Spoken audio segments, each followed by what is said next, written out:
You're listening to The World at 8 with Lynn Mozart.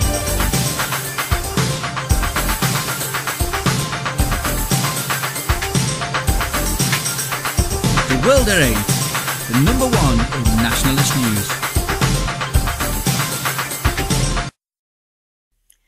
Highlights of the news today, Friday the 15th of November 2013. Appeal court strips 7 women groped by GP of compensation. Teacher Zahid Akram jailed for child photo blackmail. Really, BBC needs Warzi to tell us Christians are persecuted in Muslim countries. Greek Supreme Court places Sharia law above civil law. Commission to investigate Germany's budget surplus. Italy, 4 million fake euros seized in Turin Roma camps. Sweden, ICE hotel told to install fire alarms. Nick Griffin, MEP from the belly of the beast. Syria, Putin expresses concern for persecution of Christians. Western-raised jihadists pouring into Syria could threaten US in the future. 1 down, 1.6 billion to go, Assyrian rebels behead one of their own. Thought for the day, British jobs for British workers, bollocks. And finally, 2 for 1, 1 sad and 1 naughty. UK news. Appeal court strips 7 women groped by GP of compensation. Dr Ghazul Islam, 71, was jailed for 11 years last winter for assaulting a string of patients over 3 decades.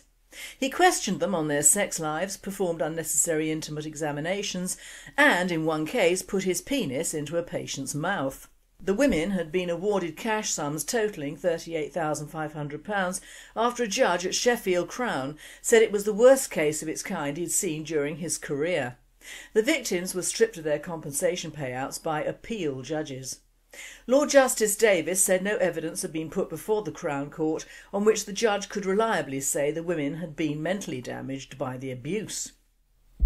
World at 8. Well, perhaps Lord Davis likes that sort of medical examination, but I would have bit it off and then claimed compensation. Clearly the appeals court is biased. Teacher Zahid Akram jailed for child photo blackmail. A science teacher who blackmailed girls into sending him sexually explicit photos of themselves have been jailed for 6 years. Zahid Akram, 37, from Redditch, targeted his victims aged between 13 and 18 after befriending them on the internet, Exeter Crown Court was told. Akram admitted 4 counts of blackmail and 1 of causing or inciting a girl to take part in pornography. Judge Francis Gilbert QC told Akram his actions had been vile. Devon and Cornwall police said they recovered catalogues with more than 100 females Akram had been in contact with. At the time of his arrest in January 2012, he was a science teacher at the Woodroffe School in Lyme Regis, Dorset. Mitigating Lawrence Wilcox said Akram was a devoted father to his children and his behaviour was entirely out of character.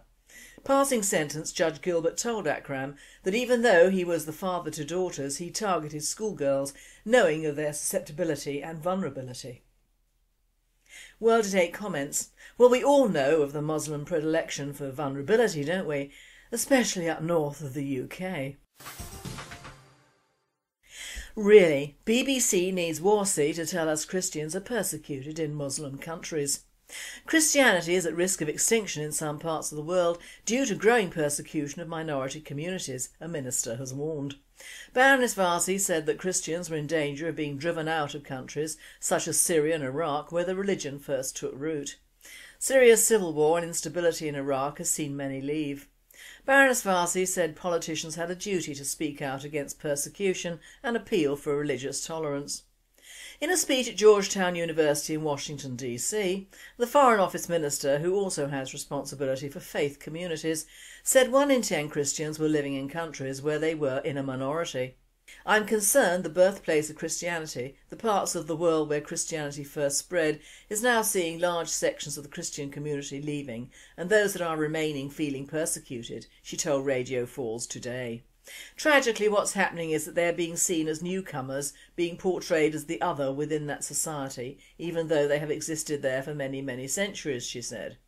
Baroness Varsi, who was Britain's first female Muslim cabinet minister, said she had already had very frank conversations with ministers in Pakistan, telling them senior politicians must set a standard for tolerance.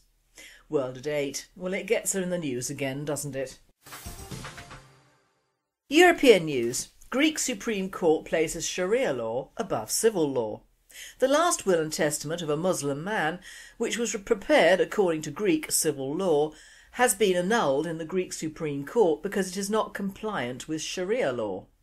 Demeter Simonidou, who was Muslim and lived in Thrace, wanted to leave all his assets to his wife. He prepared his will with this in mind under Greek law. But the will was challenged by Mr Simonidou's sister, who claimed that under Islamic law of succession a Muslim does not have the right to make a public will and his assets must be distributed in accordance with Sharia. The Supreme Court's decision overturns the rights of Greek minority Muslims in Thrace to prepare wills under Greek civil law, a right which they have enjoyed since 1946. It is thought the decision will affect thousands of Muslims who have drawn up wills under the civil law, all of which may be invalid under the Supreme Court's ruling. Previously, only family law fell under the jurisdiction of Islamic muftis in Greece, but that was changed after Sharia courts were condemned by the Council of Europe's Commissioner for Human Rights as being discriminatory against women. World at 8. Now that the Greek government has all but disbanded Golden Dawn, they are really pushing the Islamic button, aren't they? Do they want another civil war? Commission to investigate Germany's budget surplus. The European Commission announced on Wednesday it will launch an investigation into Germany's economy. The EU executive fears the high current account surplus of the biggest economy in Europe may be damaging the Eurozone economy. The announcement came after the US criticised Germany, accusing Berlin of relying too much on exports and not doing enough to raise demand at home, which could hamper Europe's economic stability. World at 8. What? Italy. 4 million fake euros seized in Turin Roma camps. Italian police on Wednesday seized 4 million counterfeit euro notes in 2 Roma camps in Turin. 2 Roma men aged 37 and 29 were arrested on suspicion of defrauding a French tourist. World at 8 and more to come. Sweden. Ice hotel told to install fire alarms. Despite being made entirely out of ice, the world-renowned ice hotel in northern Sweden must install a fire alarm system before it can open to its guests this season.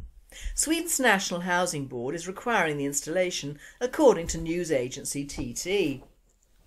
The hotel is rebuilt every year from massive blocks of ice from a nearby river, and this year's structure, still under construction, must install the alarms. World at 8 states. I think the Swedish Housing Board has water on the brain. Belly of the Beast. I now hand you over to Nick Griffin, MEP, who talks today about taking the battle to the chaotic libertarian UKIP. I'm sure you're well aware that UKIP is the biggest bloc there is to the British National Party. You're probably also well aware that it's completely artificial, effectively created by the BBC. There's a report in The Spectator this week which points out that Nigel Farage has been on Question Time 4 times this year alone. Overall, he's appeared on the show no less than 25 times, 15 of them since 2009, while in the past 4 years a further 6 slots have gone to other UKIPers like Paul Nuttall, Diane James and Patrick O'Flynn. So since 2009, UKIP spokespersons, as The Spectator likes to put it, have sat on the panel on 21 occasions, almost double the number for the Greens at 11 and more than double the number for Respect at 10. And of course, you think of the contrast between 21 normal appearances for people from UKIP compared with the 1 lynching that they've given me. Of course, this is repeated on many other programmes, such as Any Questions, Any Answers, and various news reports, etc., which the BBC put out pretty much every day, really. And the thing is, it's completely unjustified. Not only in 2010, when UKIP were getting much more coverage than we did, were we actually beating them. We beat them in that election. But now UKIP is in such disarray that to have Farage on, for instance, Question Time in Boston, without asking about the fact that his party in Boston is disappearing, is quite farcical. The disarray in UKIP goes back quite some time. Nicky Sinclair left several years ago now to form a new party. Another MEP, Marta Andreasen, who was recruited, she was the whistleblower on the European Commission, recruited by UKIP in a huge fanfare, elected as an MEP for them. Well, she switched to the Tories. And now there's a fresh and growing wave of UKIP chaos. I want to take you through it because I hope it'll give you some ammunition to use in the project that we're rolling out, which I'll discuss later on in the programme. In the West Midlands, for example, MEP Mike Nattrass and Carl Humphreys, UKIP's best-known organiser in Worcester, have teamed up to launch a new political party.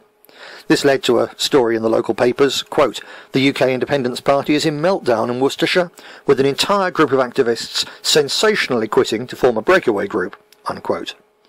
Mr Humphreys is a former Worcester City Councillor, and Nattrass has left because he's upset about being deselected from next year's European list following rows with the leader Nigel Farage. They've been joined by the Worcester branch treasurer Jim Holton and the chairman Doug Ingram. They've both gone as well. Meanwhile, down in Sussex, you may remember a few months ago perhaps there was some news coverage when a former UKIP candidate Anna-Marie Crampton was expelled for supposedly making anti-Jewish remarks. Much more has now emerged on this, although the media haven't published it, and Mrs Crampton says that she never made any of the remarks in question, but that her Facebook was hacked by senior UKIP staff to discredit her after she'd had a row with Nigel Farage and had started to say that the party needed a different leader. Further up the country in Lincolnshire, 5 members of Lincolnshire County Council were suspended from the party, followed group leader Chris Payne into a breakaway group just 2 months ago. This also was over supposedly racist remarks, but according to them, what they were doing was making straightforward, honest criticism of the runaway immigration in Boston, which is exactly why people elected them in the first place. And according to these councillors and Mr Payne, in fact, he was kicked out for whistleblowing on the party's selection process. Quote from him, "They're trying to use this as a tool to take me out of the party," unquote. He added, saying he was taking legal action against his expulsion. All sorts of trouble going to go on there. Further up in the country, in Scotland, the Daily Herald reported, and I'll read you a couple of quotes from this because this is really heavy-duty stuff, and he had to ask, why is the BBC still having Farage on things like Question Time without asking him about these sort of problems? Just listen to this. Quote, "The future of the UK Independence Party in Scotland has been thrown into turmoil with a civil war looming and a coup planned against its leader north of the border. Just months after claiming it was mobilising in Scotland with new branches, the party has split into factions with an extraordinary general meeting called, where 3 key office bearers face being ousted. Several key members have submitted motions of no confidence against the secretary and the party treasurer. They in turn have moved against the Eurosceptic party's Scottish chairman, amid claims that internal structures are in disarray. One senior source said, 'It's an utter shambles. We've no organisation. Mike Scott Hayward is nowhere to be seen. No one's heard of Christopher Monckton, the UKIP Scottish president, and it's really like no political party I've ever heard of. Communications disappear into a black hole. There's brewing friction and internal politics has taken over. There's no structures to deal with it. It's all very demoralising," unquote. Meanwhile, Godfrey Bloom, one of UKIP's highest profile MEPs and one rather of the old guard, has said he feels there's no future for him in UKIP after the party chairman, Steve Crowther, publicly criticised him for advocating radical policies. Says Mr Bloom, "Clearly there's no future for me in the party when the chairman, an ex-Lib Dem, who believes he should have an interest in policy and not count the paper clips, which is what he was employed to do, now feels he's entitled to criticise me when I talk about radical or libertarian policies. It's something I simply won't tolerate." Note that word libertarian. It's most definitely not nationalist. The thing for which the libertarian ideology is best known, of course, is standing for the legalisation of drugs. Their view is that if people want to kill themselves, they should be able to do so. It's a view, I suppose. I think we should kill drug dealers, but there you go. But libertarianism is about much more than that headline policy. It's also about fundamentally being committed to free trade, i.e. the destruction of British industry by unfair foreign competition from places such as China. It's about the free movement of labour, because it's about getting rid of restrictions on what an individual wants to do anywhere in the world. Particularly important, it's about privatisation. It's about opening up the national assets of a country like Britain for foreign sharks to come in, take over and loot as they will. Libertarianism is about a shrunken state with no power. We're not talking here about, for instance, denationalising something like British Leyland, some inefficient state monopoly somewhere from the old Soviet-type times. No, it's far more than that. When they talk about having a state with no power, they mean no power to protect people from the corporations and the banks, no power to protect the nation from the globalists. That's why, for instance, against the wishes of their voters, who of course don't know about it because the BBC won't tell them, UKIP are pro-GM crops. Let's give them their real name, Frankenstein Foods. They are fully in favour of the destruction of our countryside, our future groundwater, our environment by fracking. They're pro-bankster. They're a party for the internationalist super-rich. They oppose the EU largely, not because it's really a matter of national freedom, because they'd give our national freedom away to be dominated by global corporations. No, they oppose the EU primarily because it's a vehicle for the left to restrict giant companies, the banks, the greed of unrestricted capitalism. And at one point, we agree, because these things should be restricted, but by our Parliament, not by the European Union. To put it in a rather provocative way, we should shoot our own banksters. Another interesting fact on this libertarian sort of view, which permeates UKIP, emerged in a vicious row recently in London, where the London Regional Chairman, David Coburn, criticised the party's candidate who'd stood in the North Croydon by-election, after the candidate said that gay couples adopting amounted to child abuse. The candidate, of course, was Winston McKenzie, once a rather fine boxer, and now UKIP's culture spokesman. Of course, they like him, because basically Winston is one of their tokens. In a statement released quite recently, UKIP's David Coburn, who's the openly gay London Regional Chairman, said, quote, "Mr McKenzie absolutely does not speak for UKIP on the issue of gay marriage and gay adoption. UKIP's stance on gay marriage is simple. We entirely wholeheartedly support equal rights for couples, regardless of their sexuality. And we believe this has been achieved through the introduction of civil partnerships, which UKIP supported." On the issue of gay adoption, Mr Coburn went on to say, quote, "UKIP is a libertarian party. We are categorically not against gay adoption," unquote. In other words, UKIP, this party which gets enormous votes in Middle England through a false perception that it's a traditionalist party, is in favour of gay adoption. None of this, of course, is reported by the BBC and the rest of the media. Contrast that to how we're treated if there's some kind of row in the party, or if someone's left, as has happened in the past. All over the media, but of course UKIP, they want to keep it there because it's useful to stop us, and it's useful to split the Tories, and the Tories are too stupid and cowardly to do anything about it. Well, that's their problem. The reality of the British National Party is that after the troubles we had a few years ago, which to an extent mirrored what's happening in UKIP right now, we put all that behind us, and now we're building, and it's UKIP who are in trouble. That's good news for us. It's opening a path for us for those elections, vital elections next year. But let's face it, unfortunately the media won't tell people what's happening in UKIP, so we must. And I've just given you some of the tools, some of the information you need to do it. We're launching a 6-month-long war on UKIP right now to make sure we push them back so that they can't steal those votes, which otherwise they will, from us at the end of next May. If you look at stories about UKIP in newspaper forums, the Daily Mail, the Daily Express, the Telegraph, etc., you'll see, as I have, that there's lots of pro-UKIP comments on them. But if you look carefully, most of those comments, the vast majority, appear, roughly speaking, between 9 till 5 each day. If a story goes up about UKIP outside of those times, very few pro-UKIP comments appear. Why is that? Because those pro-UKIP comments don't come from members of the public. They're being put there by a team of their EU-paid staff who work on that hour after hour to give the false impression that the public really are genuinely, hugely, overwhelmingly turning to UKIP. A lot of people have, but it's not as much as that. It's a very effective little piece of PR they've got going on. But it's their staff. We've got a far bigger potential team. We've got hundreds upon hundreds of online activists, and we've got you. The very fact you're listening to this on the internet means that you've got the capability right now to start getting on those newspaper forums and hammering these facts about the chaos within UKIP into the public's head.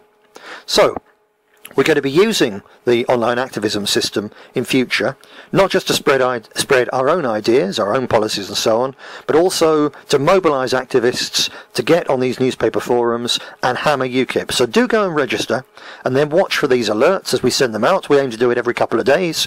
If you've got time to get on and post a few comments, do. If you haven't, just delete that email and wait for another one a couple of days' time when you've got more time.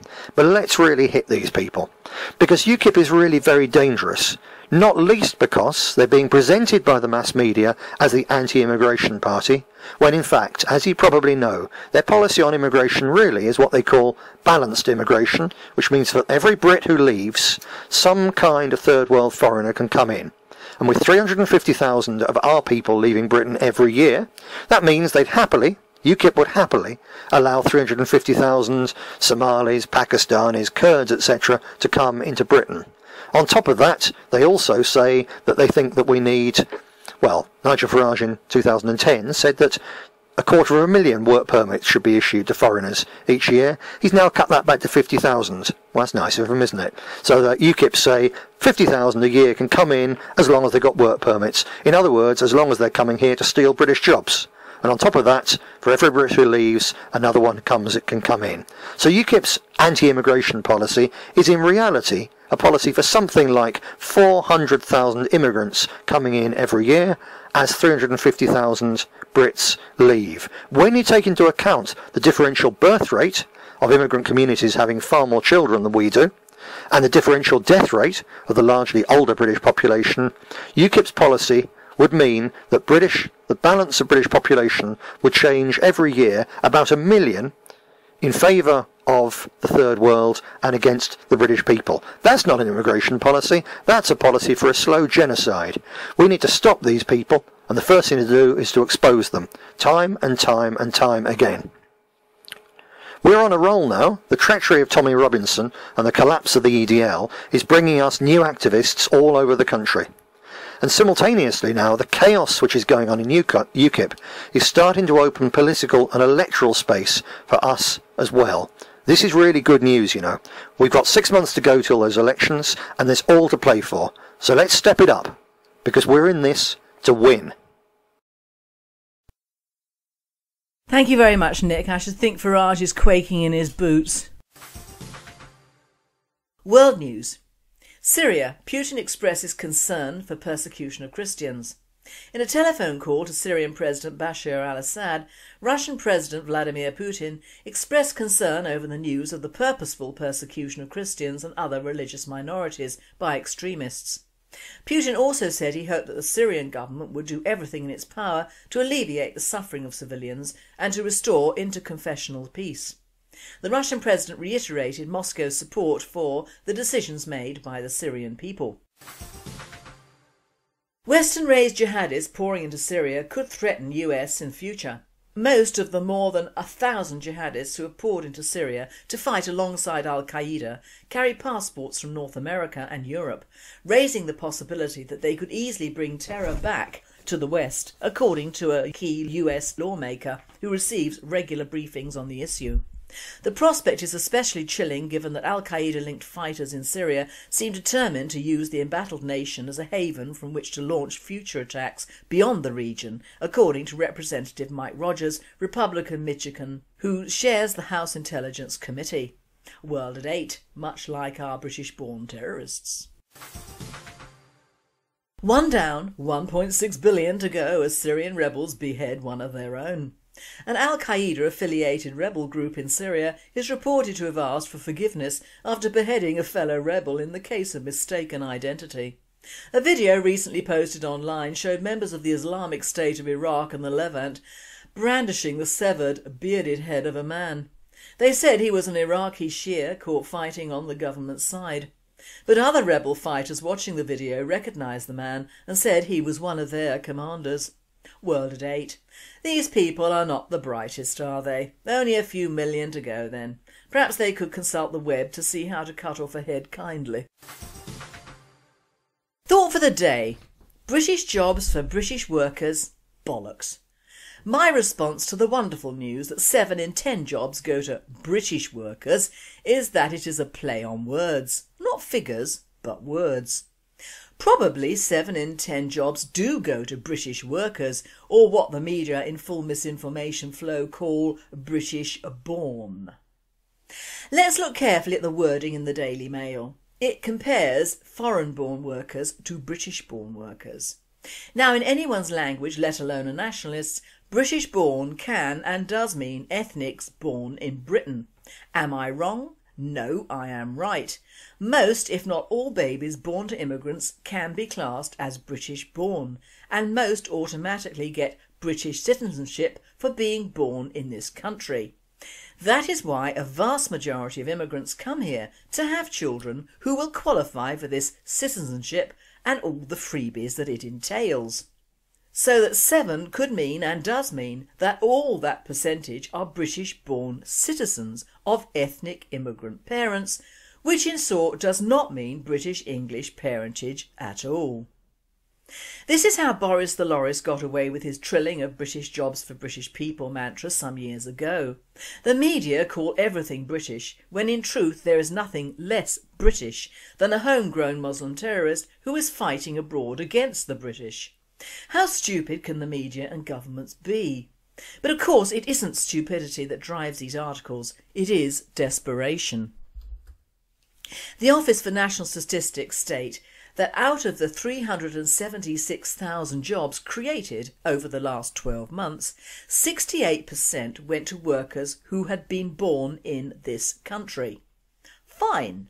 That accounts for a vast majority of the British-born Pakistani, Indian and Bangladeshi youth who have cashed in on free education and universities and are now in computers, mobile phones and phone warehouses and the other middle management jobs that previously would have been occupied by the over-the-hill white workers who have been laid off due to ageism in the marketplace. Of those thousands of new jobs created, many are not even blue-collar, but in the so-called care industry, which has an ever-increasing number of jobs rolling over month to month and which are effectively filled by British-born bodies. As you can see, British-born means nothing in the UK today. Anyone, and I mean anyone, can be born in Britain, unlike Made in Britain, which is now defunct. Most of the Muslim groomers, most of the criminals and a goodly proportion of murderers are born in Britain, as we now have the second generation of immigrants in situ in large communities in the UK. I hate that word community. It used to mean an English community or village or city block. Now it is the substitute for foreign ghettos, like it or lump it. It denotes brotherhood and caring within that community, and in truth it doesn't stand for that anymore. What it does stand for is an us or them stance, and aided by the Human Rights Act and a large preponderance of racism, so these communities stand out like a sore thumb within our own regions, non-integratable and wholly oversensitive and angry at something, usually this country and its people. Today, in our little local library, which has only thus remained intact because it switched to robots and more computers and thus has qualified for more money for these changes because all of the computers are occupied by our local immigrants. There are fewer books, of course, because that would encourage the local English to read. Whilst in there, the sole librarian in charge was under some pressure from one of these migrants, who I believe was Eastern European or Roma, who didn't know how to operate a photocopier. He did, however, manage to copy all his printed off documents, which no doubt would entitle him to get benefits. With him was an older guy, who he deferred to, perhaps a father. He went to leave and stood up, unaided. Then, seeing me looking, he grabbed his huge walking stick and limped out. My point being is it is that man's grandchild who will qualify as British-born in the stats for the ONS and our hoodwinked public.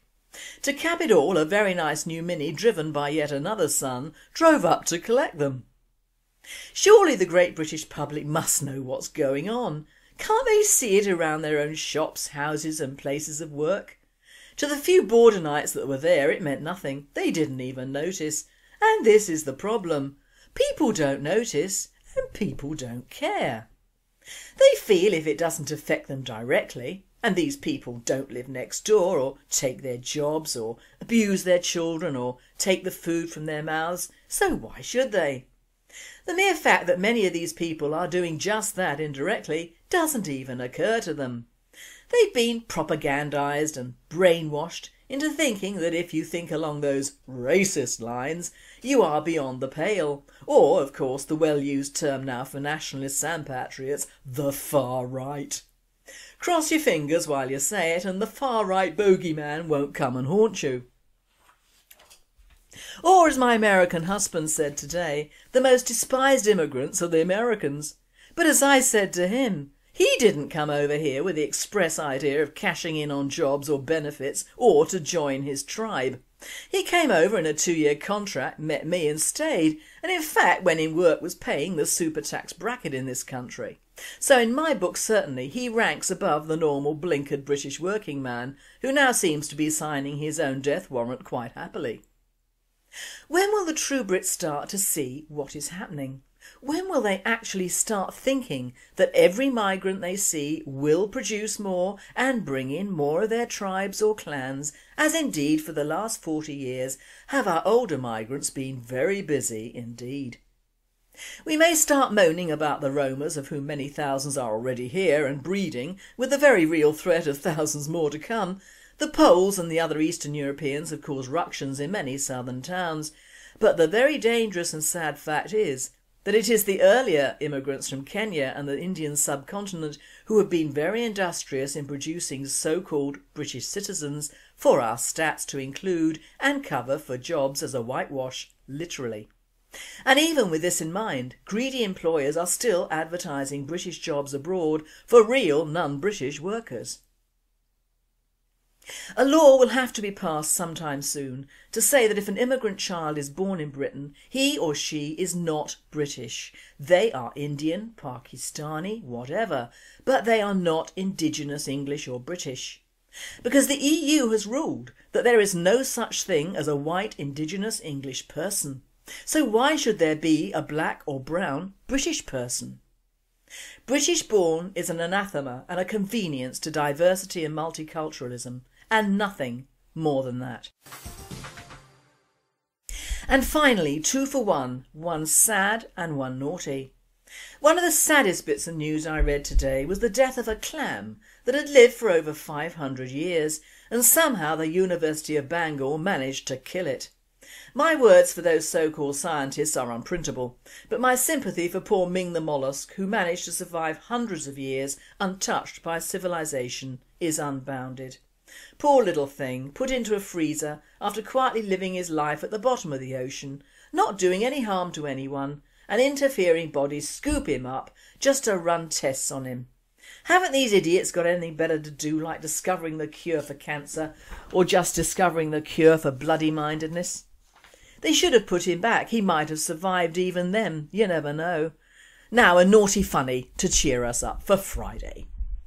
Jan, Sue and Mary haven't seen each other since leaving school. They rediscover each other via Friends Reunited and arrange to meet for lunch. Jan arrives first, wearing a beige Versace dress. She orders a bottle of Pinot Grigio. Sue arrives shortly afterwards wearing a grey Chanel number. After the initial hugs and kisses, she joins Jan in a glass of wine. Then Mary walks in, wearing a faded old t-shirt, blue jeans and boots. She too shares the wine. Jan explains that after leaving school and attending Oxford University, she met and married Timothy, with whom she has a beautiful daughter. Timothy is a partner in one of London's leading law firms. They live in a 4,000 square foot apartment on Park Lane, and Susanna, the daughter, attends drama school. They have a second home in Portugal. Sue relates that she graduated from Cambridge University, studied to become a doctor and became a surgeon. Her husband Clive is a leading financial investment banker in the city. They live in the Surrey stockbroker belt and have a second home in Italy. Mary explains that after she left school at 17, she ran off with her boyfriend Mark. They run a tropical bird park in Essex and grow their own vegetables. Mark can stand 5 parrots side by side on his erect penis. Halfway down the third bottle of wine and several hours later, Jan blurts out that her husband is really a cashier at Tesco. They live in a small apartment in Bromley and have a caravan parked on the front drive. Sue, chastened and encouraged by her old friend's honesty, explains that she and Clive are both nursing care assistants in an old people's home. They live in Peckham and take camping holidays in Kent. Mary admits that the fifth parrot has to stand on one leg. Before I say goodbye, the British National Party is holding a demonstration outside the Old Bailey in central London on Monday 18th of November to demand real justice for the murdered British soldier Lee Rigby and highlight the complete failure of the rotten political establishment to protect the British people. Don't forget, Monday 18th of November, the Old Bailey, 900 hours to 1400 hours. You have been listening to The World at 8. I am Lynn Mozar, and I and the team at World at 8 and Radio Britain wish you all a very happy and a very safe weekend.